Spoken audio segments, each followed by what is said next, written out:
cerita kalau aku ini sama ayahnya Betran udah teman baik dari dulu. Jadi dari zamannya ayahnya Betran belum married, kita udah sering cerita, udah cerita-cerita bareng, udah curhat-curhatan, banyak deh. Tapi kita udah deket banget dan saling support. Peduli orang mau ngomong apa juga nggak apa-apa, tuh ngomongnya juga nggak ada bukti dan cuma. Halo teman-teman, selamat datang kembali di Surapentul, channel yang membahas berbagai reaksi, kontroversi, dan perbincangan hangat seputar dunia hiburan. Kali ini kita akan membahas ramainya pernyataan yang melibatkan Ruben Onsu, Sarwenda, Agnes, dan Denny Sumargo. Setelah berbagai pocas dan komentar bermunculan, publik kembali dibuat penasaran karena muncul sejumlah pernyataan yang memicu beragam tanggapan di media sosial. Apa sebenarnya yang disampaikan masing-masing pihak dan bagaimana perkembangan terbaru yang membuat perdebatan ini semakin ramai? Tonton videonya hingga usai, karena saya akan memberikan komentar cukup panjang di bagian akhir video. Yuk kita tonton videonya. Omongan doang gitu loh. Jadi ya udah sabar aja, nanti tunggu kesabaran Tunggu kesabaran aku habis baru aku buka semuanya. 1, 2, 3, 4, 5, 6 udah selesai. Nanti semuanya juga bakal kaget aja sih. Ya tunggu udah kesabaran aku habis. Aku sekarang masih sabar kan. Sebenarnya Ruben itu sudah kasih clue loh, sudah kasih kode. Di tahun 2020 dia tuh udah ngomong, andai aja lu pada jadi gue, lu tuh gak akan sanggup. Jadi situ aku lihat betapa beban derita hidupnya. Tapi dia gak menyerah. Dia bilang apa? Kekuatan gue cuma di anak-anak gue. Lu jadi gue deh, sehari aja deh. Gak sanggup lu. Dia coba, rumahnya mewah, banda banyak. Tapi pernah gak kalian lihat Ruben itu pakai barang-barang branded? Pernah gak kalian lihat Ruben itu bergaya-gaya, tas mewah, sepatu mewah? Pernah gak? Dia hanya memewahkan orang-orangnya. Salah satu adalah istrinya. Dan dia bilang, kalau gue sedih loh di sini, karena dia bilang andai saja kalian mau jadi aku, satu hari kalian gak sanggup. Sedih banget loh, gue itu terngiang-ngiang terus. Dia sebenarnya kalau di apa tuh, di podcast-podcastnya drama-drama hantu itu udah lambaikan tangan sebenarnya. Tapi dia tetap bertahan. Berarti kalian tahu betapa dirongrongnya untuk mewah. Tapi dia tidak pernah komplain. Dia oke. Mungkin dia aja untuk hidup, untuk Ruben sendiri, dia hanya perlu makan. Sekarang dia saatnya beribadah, saatnya dia membangun masjid, membangun tempat tahfiz Al-Quran. Ini saatnya dia mungkin dikasih Allah, dikasih Tuhan dia sendiri supaya bisa konsen ya untuk ibadah ya. Ya Allah walam ya, ini menurut pemikiran gue, menurut pendapat gue. Oke lanjut, gue mau jalan. Dah. Tapi benar ya kak, ya daripada kau suruh RO ngecek kesehatan, ya mending kau lah yang ngecek kesehatan, ya mau kondomu itu pun nggak tahu asal usulnya dari mana itu. Udah dengar Mamski bilang apa? Ya dia di sana di sini, ya jualan juga say. Kau sama dia kan udah lama, ya kan? Jadi sebelum ini kau memang hobi gitu ya kan, ke Singapura. Makanya pengacaranya RO tidak ada ketar-ketir, tidak ada panik. Ayo diajak, ya kan? Ngecek kesehatan sama-sama gitu loh. Jangan ya. Ntar kalau udah dicek panik kau, ya. Pinter banget nyusun acaranya ya. Setelah podcastnya Dengsu, ya dia kan ada bicara tentang kesehatan, khawatir anak-anak terlalu dekat sama RO karena takut kondisi kesehatannya RO itu tidak stabil. Pintar sebetulnya kak, udah disusun rupanya, ya kan? Begitu pengacaranya RO di podcastnya Dengsu, ya kan?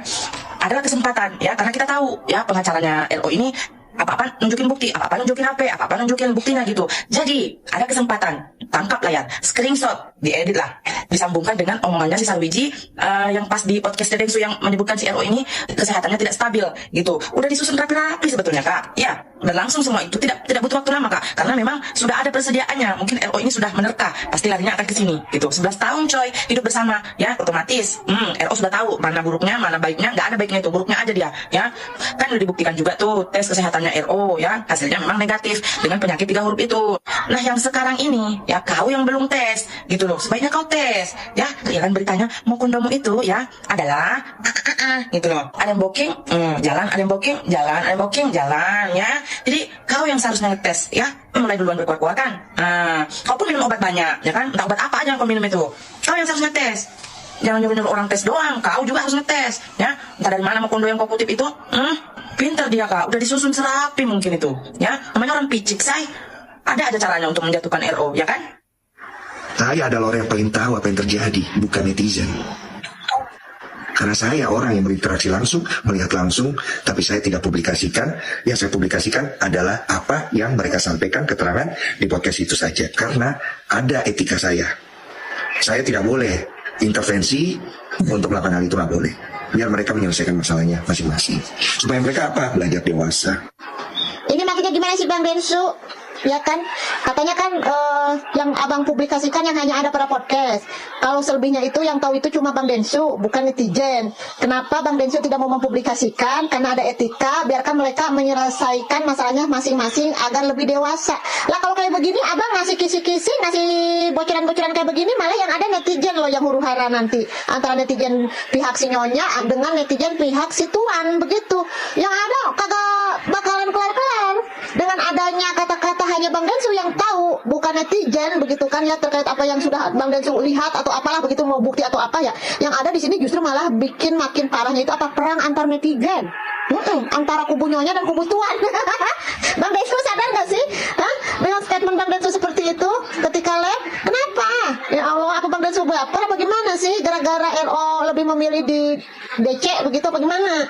Seharusnya kalau memang Bang Densu punya etika, janganlah ngebuat narasi-narasi seperti ini. Hanya saya yang tahu, bukan netizen, dengan bla bla bla bla, dengan penjelasan lain-lain. Jadinya kan itu ngebikin netizen malah semakin dengan versi A dan versi B begitu, saling mau menang sendiri masing-masing ya. Malah jadi makin panjang kalau kayak begini. Bang Densu udah curhat Bang. Udah bye. Jadi si Onsu ini serba salah. Ya kan, kita ngajak keluarganya si perempuan nginap di hotel mahal 120 per bulan, masih disalahkan juga. Ya kan, dibikinkan rumah mewah, masih aja tetap salah di mata perempuan ini. Aduh, ya kan, dikasih pilah yang tadinya tidak ada apa-apa, yang tadinya tinggal di rumah nenek. Itu dari berita yang beredar nih, tinggal di rumah neneknya, yang tadinya ibunya latar belakang jual ini itu, bapaknya kerja di sana. Tapi enggak ada rasa syukur di perempuan ini. Serba salah memang hidupnya si Onsu tuh.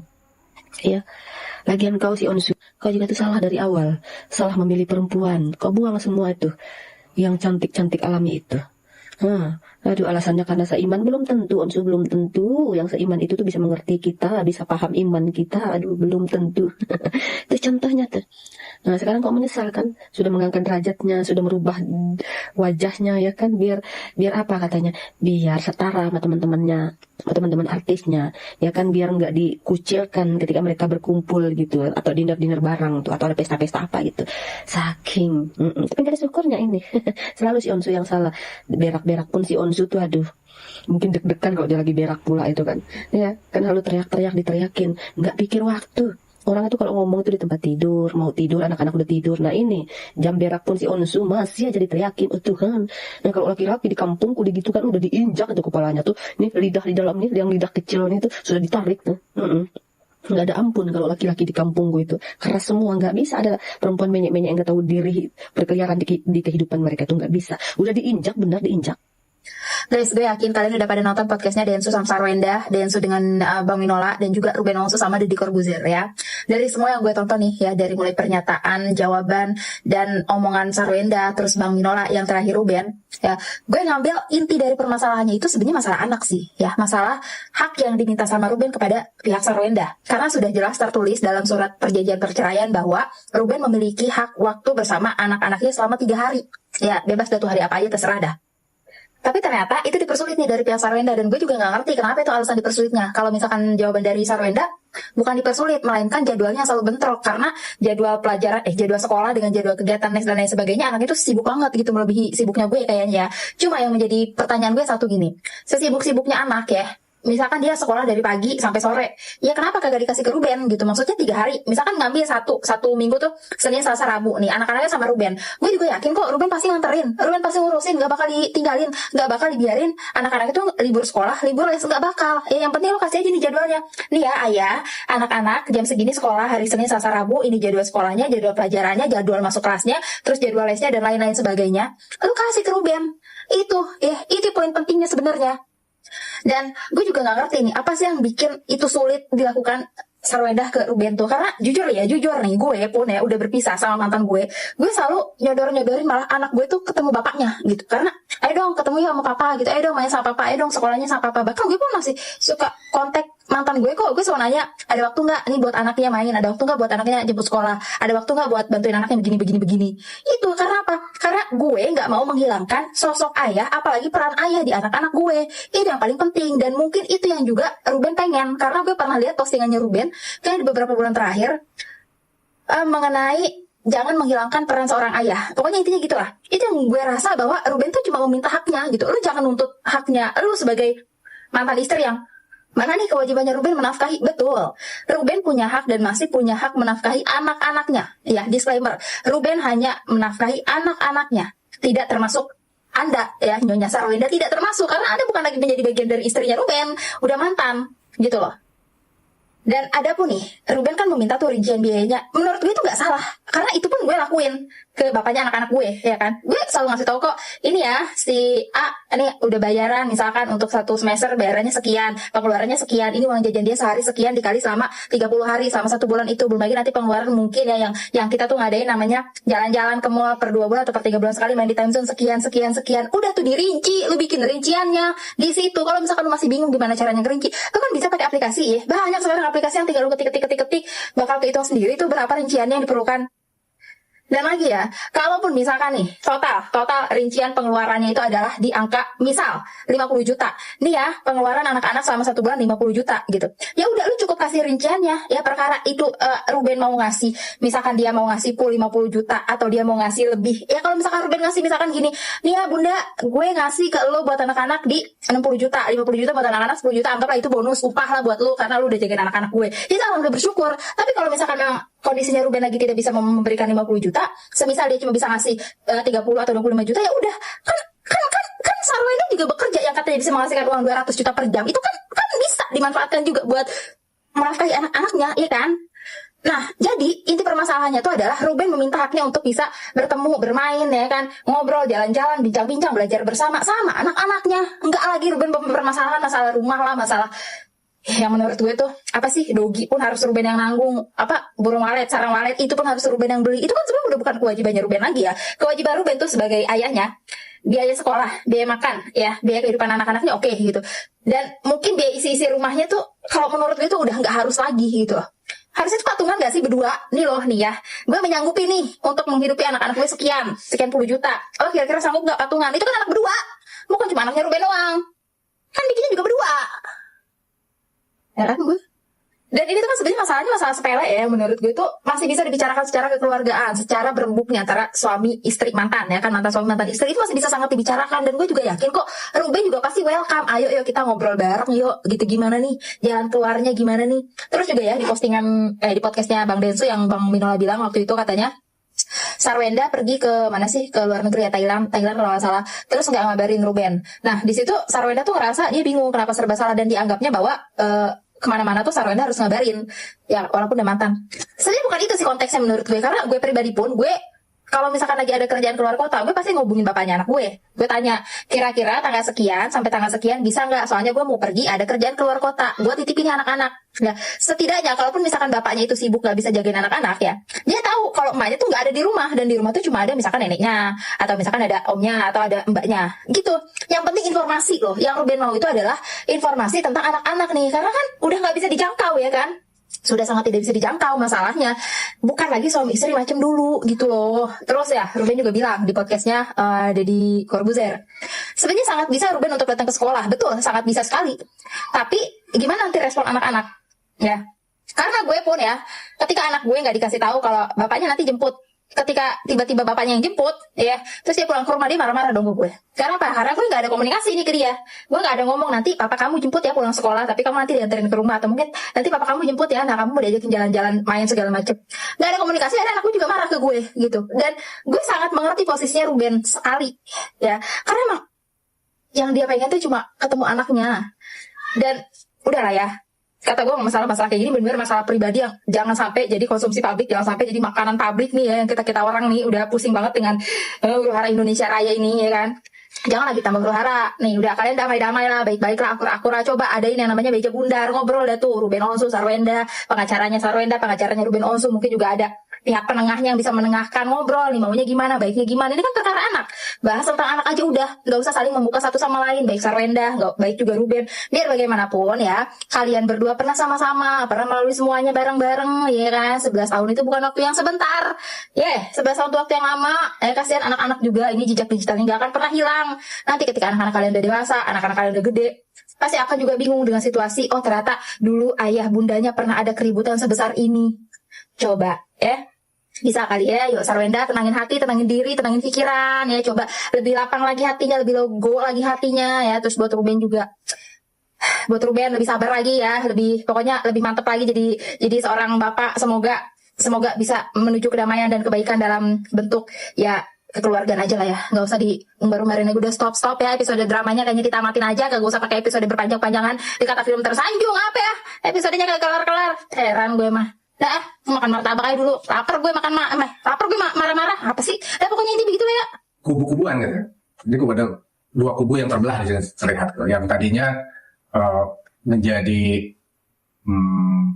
penonton gitu ya, dari publik menilai ini negatif gitu awalnya, tapi akhirnya jadi berkembang kemana-mana. Akhirnya jadi kubu-kubuan. Jadi kubunya Ruben, kubunya Wenda, ini yang disayangkan seperti itu. Jadi substansinya nggak lagi ke soal hak asuh anak tadi melebar kemana-mana. Kaget nggak sih mas sebagai orang terdekat? Mungkin artinya kedua kan CCTV mungkin selalu kenal untuk membantah sebuah kenyataan tidak sih, terus satunya lagi akan menggunakan CCTV lagi untuk membantah tadi.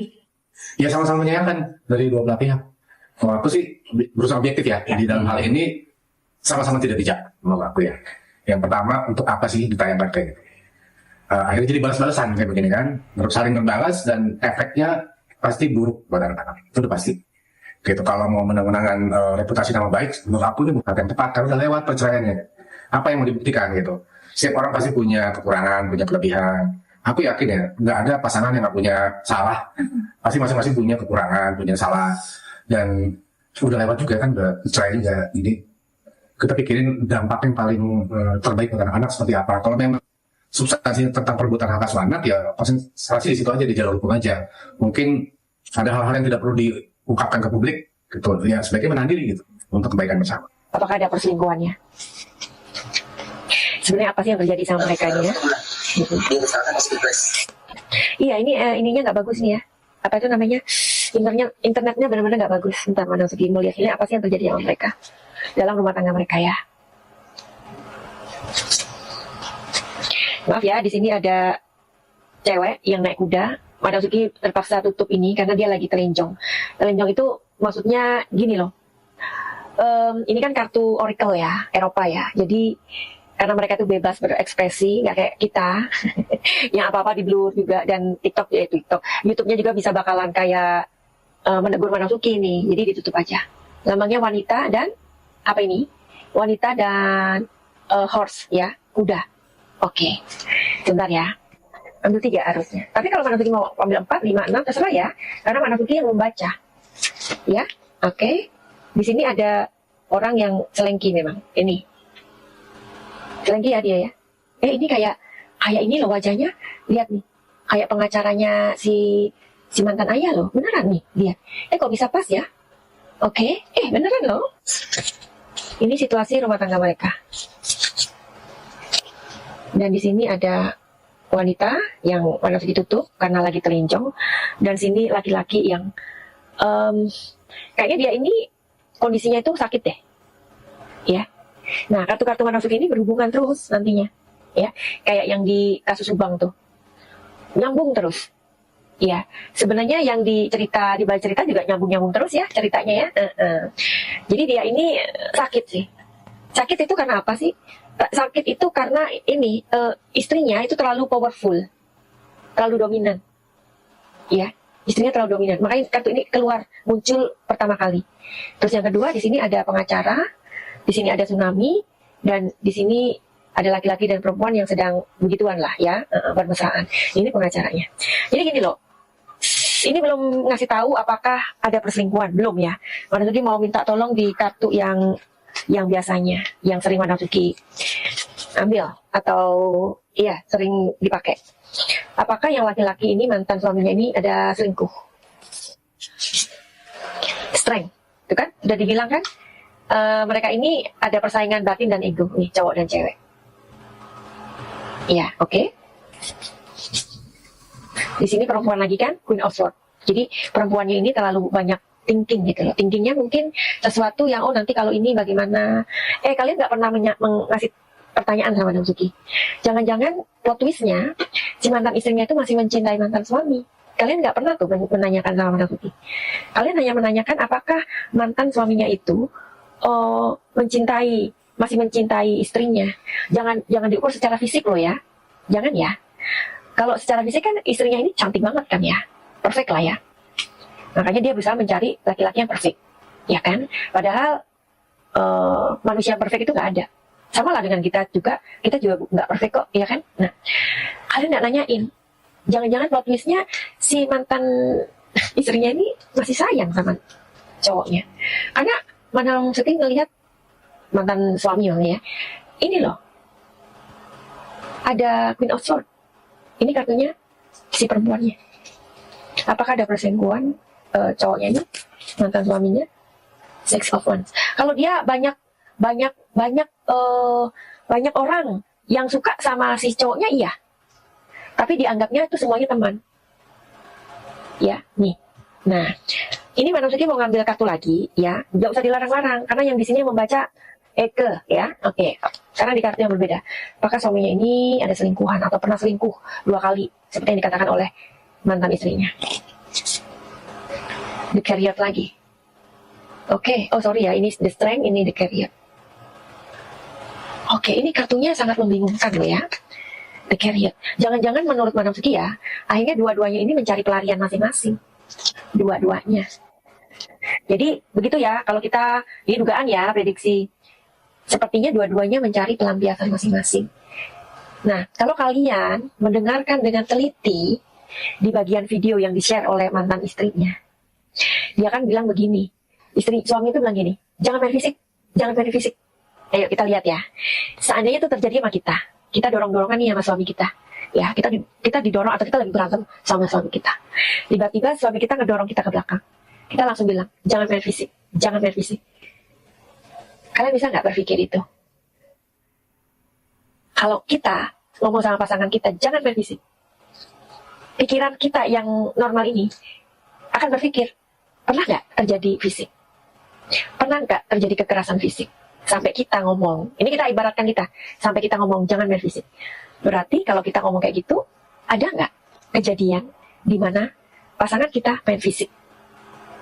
Jawab di sini.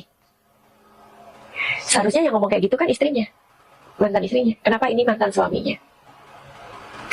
Kalian harus teliti ya, harus jeli ya. Makanya Madam Suki bilang kalau kalian itu mengidolakan seseorang, jangan buta ya.